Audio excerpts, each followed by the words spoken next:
Welcome to smart wrestling channel. Some இன்ட்ரெஸ்டிங்கான wrestling news அப்போ போகிறோம். அதுக்கு முன்னாடி சேனல் சப்ஸ்கிரைப் பண்ணிட்டு லைக் ஒன்று தட்டி விட்டு பாருங்கள். ஃபஸ்ட்டு ஆரம்பிப்போம் ஒரு சோகமான செய்தியிலேருந்து. இது என்ன ப்ரோ கதை? குந்தர் வெர்சஸ் ரே மிஸ்டீரியோ WrestleMania 42 ரிட்டையர்மெண்ட் மேட்ச். இது என்ன ப்ரோ புதுசாக இருக்குன்னு கேட்டிங்கன்னா, ஆமாங்க இப்போ ரே மிஸ்டீரியோ ரிட்டையர்மெண்ட் ஆகிறது பாசிபிலிட்டி இருக்குது. அவர் ஆல்ரெடி சொல்லிட்டாரு, நானும் எப்போ வேணாலும் ரிட்டையர்மெண்ட் ஆகலான்னு. அது மேபி WrestleManiaக்கு ஆகலாம். ஏன் இப்படி சொல்கிறேன்னா, இப்போ வந்து பார்த்தீங்கன்னா, ரே மிஸ்டீரியோ கூட அவங்க ஆளுங்க தானே இப்போ குந்தர் கூட ஃபேஸ் டூ போகிறாங்க, மேட்ச் பண்ணிகிட்ருக்காங்க. இப்போ ட்ராகன் லீக்கும் குந்தர் தானே ஃபியூல் போயிட்டுருக்கு. ட்ராகன் லீக் கைத்து கூட பிடிச்சி நாக் அவுட் பண்ணி விட்டாரா குந்தர் அந்த ரிங்கில்.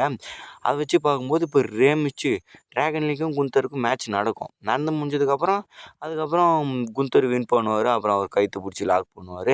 அப்புறம் ஹெல்ப் பண்ணுறதுக்கு ரே மிஸ்டீரியோ வருவார். ரே மிஸ்டீரியோ வந்து பார்த்தீங்கன்னா குந்தர் கூட மேட்ச் பண்ணி இவர் சொல்லுவாராம்மா, என்னப்பா கரியர் லைனில் வைக்கிறேன்னு கேட்பாரு. லைனில் வைக்கிறேன்னு சொல்லுவார். அப்புறம் ரிட்டையர் ஆகிடுவார்.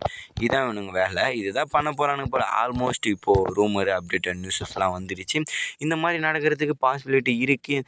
வேறு பிளான் சேஞ்ச் ஆனால் ஆகலாம். இந்த பிராக்கு பக்கம் போனால் போவாங்க. அப்படி இல்லைன்னா இந்த பிளான் தான் நடக்கிறதுக்கு பாசிபிலிட்டி இருக்குது. டே நான் என்ன நினைக்கிறேன்னா, இந்த 3 ரிட்டையர்மெண்ட்டே போதும். இதுக்கப்புறம் குந்தர் சில நாட்கள் சாம்பியன்ஷிப்போ அது இது மோதி அந்த பக்கம் போயிட்டாருனா கூட குந்தர் அவ்வளோ ஏட் பண்ண மாட்டாங்க. இருக்க ஒரு பிக் ஸ்டார்லாம் ரிட்டையர் பண்ணுவார். ஒருத்தரே ரிட்டையர் பண்ணால் இப்போ மீதி இருக்கவங்க ஃப்யூச்சர்னா ஆகுது. ஒரு ரெஸ்லர் ரிட்டையர் ஆகிறாங்கன்னா அவங்களுக்கு அடுத்தது அவங்கள மாதிரியே சண்டை போடணும், அவங்க நினைவில் இருக்கணும்னு சொல்லிட்டு தான் ஒருத்தவங்க கையில் ரிட்டையர்மெண்ட் ஆகுது. இப்போ ஏஜே ஸ்டைலு இவர் கூட ரிட்டையர் ஆகிறாங்கன்னு வச்சுக்கோங்களேன். இப்போ ஏஜ் ஸ்டைல் விடுங்க. ஜான்சினா வந்து இப்போது பிரான் பிரேக்கரு அவர் கூட ரிட்டையர் ஆனால் என்ன சொல்லுவாங்க, பிரான் பிரேக்கர் ரிட்டையர் ஆனால் நினப்பு இருக்கும். அப்போது ஒருத்தவங்க இந்த மாதிரி ரிட்டையர் பண்ணிட்டான் அப்படின்ற மாதிரி. இப்போ ஏஜே ஸ்டைலு அடுத்து இந்த ஜவான் எவன்ஸு இந்த மாதிரி ஆளுங்க கையில் ரிட்டையர்மெண்ட் ஆகிட்டான்னு வச்சுக்கோங்களேன். இப்போ ஜவான் எவன்ஸை அதிகமாக பேசிகிட்டே இருப்பாங்க. அந்த மாதிரி ஒருத்தவங்களும் ஒரு கையில் ரிட்டையர் பண்ணுறது இதுக்கு தான். கோல்பர்க்கு குந்தர் ரிட்டையர் பண்ணார், ஓகே, அது ஒத்துக்கலாம். அப்போது ஏன்னா அவருக்கு ஒன்றே போதுன்னு நினச்சோம். ஆனால் இவனுங்க இருக்க இன்னும் மோசமான நிலைமைக்கு கொண்டு போகிறானுங்க. பார்க்கலாம் இன்னும் என்ன தான் பண்ணுறானுங்க இவனுங்க. நெக்ஸ்ட் வந்து பார்த்தீங்கன்னா, இந்த கிரேசன் வாலர் தான் இந்த மாஸ்கடு பாயின்ற மாதிரி சொல்கிறாங்க. ப்ரோ அப்போ சேர்ற மாதிரியா இருந்தால் விஷன் டீம் கூட தான் ப்ரோ சேருவாங்க. ஆஸ்டின் தியரி அவர் நண்பர் இல்லை அப்படின்ற மாதிரி சொல்லியிருக்காங்க. மேபி இப்போ இந்த டீம் பிரேக்கப் ஆயிடுச்சுல கிரேசன் வாலர் ஆஸ்டின் தியரி, அதை நம்ம காமிக்கல. அவரு அதை பை வாங்குறதுக்கும் இந்த டீம் மாற்றி போயிட்டனும் அப்புறம் சித்ரான்ஸோட ஹெல்ப் மூலியமாகவும் இந்த வேலைகளை பண்ணிகிட்ருக்காங்கன்ற மாதிரி சொல்லிகிட்ருக்காங்க. அது மட்டும் உண்மையாக இருந்தால் நல்லா இருக்கும். நானும் கிரேசன் வாலர் நியூ டே கூட இருக்கார், வந்துட்டு தான் இருக்கார் வீக்லி ஷூ ஃபேஸ் கட்டு சிரிக்கிறது பார்த்தா அந்த மாதிரி தான் இருக்குது. இன்னும் இருந்தாலும் அது செத்ராலன்ஸ் மாதிரி தான் எனக்கு தோணுது. கிரேசன் வாலர்னு சொல்கிறாங்க, அது எந்த அளவுக்கு பார்த்தீங்கன்னா உண்மை அதுதான் அவர் தானான்றது தெரியல. பார்க்கலாம். என்னை பொறுத்த வரைக்கும் பார்த்தீங்கன்னா ஒன்று செத்ராலன்ஸு இல்லைன்னா அது கிரேசன் வாலர் தான். ஆனால் அவர் முகமும் தெரியல, இந்த பாடி ஷேப்பிங் பார்த்தா ஒரு மாதிரி விரிஞ்ச மாதிரி வச்சுருக்குது செத்ராலன்ஸ் தான். அதான் விரிஞ்ச மாதிரினா தடியாக சொல்லலை, கை கால் ஒரு மாதிரி டிஃப்ரெண்ட்டாக வச்சுருப்பார், ஒரு மாதிரி ஸ்டைலாக. அதை வச்சு பார்க்கும்போது அவரும் அந்த மாதிரி தான் இருக்கார். அதெல்லாம் வச்சு பார்க்கும்போது நம்ம தலைவன் செத்ராலன்ஸ் மாதிரி தான் இருக்குது. இவனுங்க தான் அப்படி மாற்றி பார்க்கலாம். கிரேசன் வாலர் இல்லைனா செத்ராலன்ஸ் தான். அதுக்கு அடுத்து வந்து பார்த்திங்கன்னா இந்த மேட்சை எத்தனை டைம்டா பார்க்குது நம்மளுடைய டாமினிக் மிஸ்டீரியோ வெர்சஸ் பென்டா. இந்த இன்டர்கான்டினென்டல் சாம்பியன்ஷிப் வச்சு கண்டெண்டர் மேட்ச்சை வச்சானுங்க இல்லையா, அது அவருனாச்சும் வின் பண்ண வச்சு ஒரு புது ஃபியூடு போக வச்சிடலாம். எல் கிராண்டோ அமெரிக்கானோவா அவர் தானே மோதினார், எனக்கு சரியாக ஞாபகம் கூட இல்லை யார் மோதுன்னு. அதில் ஏன்னா இந்த மேட்ச் பார்க்கவே எனக்கு விருப்பம் இல்லை. ஏன் சொல்கிறேன்னு கேட்டிங்கன்னா, அதான் இந்த மாதிரி இருக்குல்ல, இந்த தலைவன் பென்டாவே வின் பண்ண வைக்கிறாங்கல்ல, சும்மா இவரே வின் பண்ண வச்சு சாம்பியன்ஷிப் கொடுத்தா கூட பரவாயில்ல. ஆனால் அதையும் கொடுக்க மாட்டானுங்க. டாமினிக் மிஸ்டீரியோ தான் வின் பண்ண வைப்பானுங்க. இது எந்த விதத்தில் நியாயம்? சாம்பியன்ஷிப் மாறும், இப்போனாச்சும் மாறுமா ப்ரோன்னு கேட்டிங்கன்னா இல்லை கைஸ், க்ளீனாக சொல்கிறேன், சாம்பியன்ஷிப்லாம் மாறதுக்கெலாம் வாய்ப்பு இல்லை.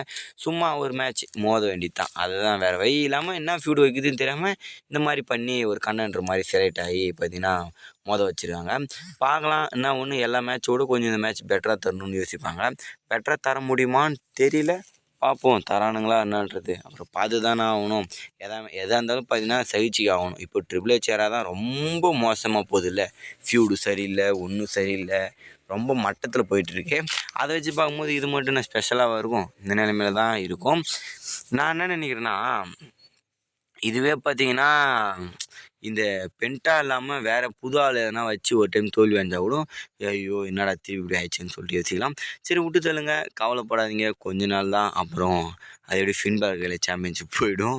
அதுக்கடுத்து பார்த்தீங்கன்னா வரும் இந்த தரமான சம்பவத்துக்கு ஜவான் எவன்ஸ் பார்த்தீங்கன்னா ஆர்கே மாதிரி தான் இருக்கும். இவருன்னா ஒன்று 2 ரோப்புக்கு மேலே எகிரி ஸ்டைலிஷாக பார்த்தீங்கன்னா போடுவார் அவருடைய ஃபினிஷரு. இது பார்த்தீங்கன்னா அவருடைய ஃபினிஷரு. NXTல இந்த மாதிரி விதவிதமான வித்தைகள் காட்ட பார்த்தா இவர் சாம்பியன்ஷிப் கொடுக்காமலே டைரக்ட்லி பார்த்தீங்கன்னா மெயின் ராஸ்டருக்கு வந்துட்டார். கொஞ்ச நாள் தான். இப்போன்னா இவருக்கு வயசு இருக்கிறதுல யங்கஸ்ட் சாம்பரோடைய ஆள் இவர் தான்.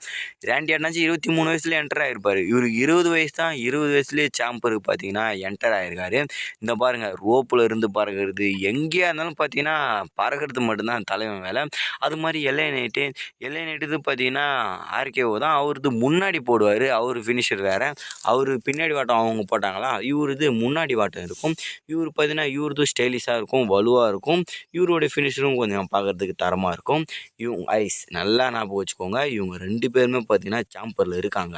இந்த மீதி குவாலிஃபை விட்டுங்க. இப்போ 4 பேர் குவாலிஃபை ஆனதில் இவங்க 2 பேர்த்த ஃபஸ்ட்டு பார்ப்போம். இவங்க 2 பேருமே பார்த்தீங்கன்னா இந்த மாதிரி பின்னாடி ஒருத்தர் முன்னாடி ஒருத்தர் யூஸ் பண்ணுற ஃபினிஷர் தான். அதுவும் மேட்சும் நல்லா ஃபாஸ்ட்டாக கொடுக்க வேண்டிய ஒரு LA நைட்டு. அவர் ஜவான் எவன்ஸ் பறந்து சண்டை போட வேண்டியது. அப்படியே வரும் கோடி கட்டரு எப்படி இருக்கும், இவர் ரோப்புலேருந்து போடுவார். செகண்ட் ரோப்புலேருந்து, தேர்ட் ரோப்புலேருந்து கூட உச்சிலேருந்து கூட ஏறி போடுவார்.